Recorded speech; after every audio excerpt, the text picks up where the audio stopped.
nous allons parler de l'UE2 et plus particulièrement de la signalisation cellulaire. Donc, la signalisation cellulaire est le fait que les cellules ont besoin de communiquer entre elles, mais aussi à l'intérieur même d'une cellule. Et ce, que ce soit au sein d'un organisme ou même de plusieurs tissus. Cela permet de contrôler leur prolifération si par exemple un tissu manque de cellules, ou leur mort si une cellule est endommagée.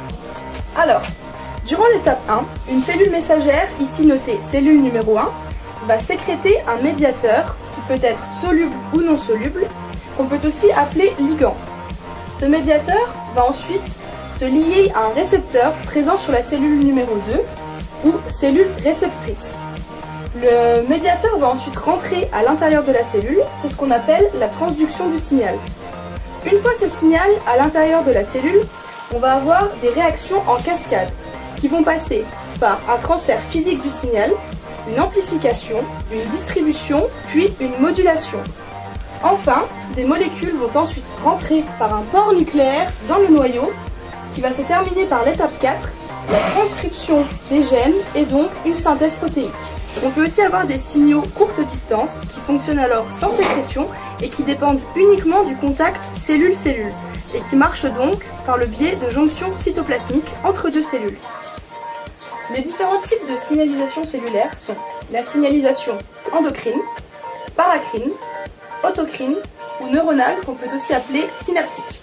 Pour ce qui est de la signalisation endocrine, le médiateur est sécrété directement dans le courant sanguin, ce qui aura pour effet une grande dispersion de celui-ci et donc une concentration très faible. Les cellules visées sont donc situées à une grande distance et l'action sera donc lente. C'est le cas des hormones. Passons ensuite à la signalisation paracrine. Dans ce type de signalisation, le médiateur est sécrété dans le milieu extracellulaire. La cible est donc une cellule relativement proche. La concentration du médiateur reste faible et la diffusion est passive. C'est l'exemple des facteurs de croissance. Pour la signalisation autocrine, vous avez le préfixe auto, ce qui veut dire que le messager va directement agir sur la cellule qu'il a sécrétée. C'est l'exemple des cytokines. Pour ce qui est de la signalisation neuronale ou synaptique, le médiateur est sécrété dans le milieu extracellulaire par l'élément présynaptique, d'où une faible dispersion. La concentration est très élevée et l'action est rapide. C'est l'exemple des neurotransmetteurs. On vous a fait un petit récapitulatif donc avec un schéma. Donc ici le tissu 1, ici le sang, ici le tissu 2. Donc la sécrétion endocrine agit d'une cellule cible vers le sang, puis vers une cellule très éloignée.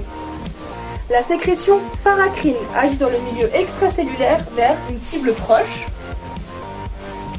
La sécrétion autocrine agit sur la cellule cible elle-même.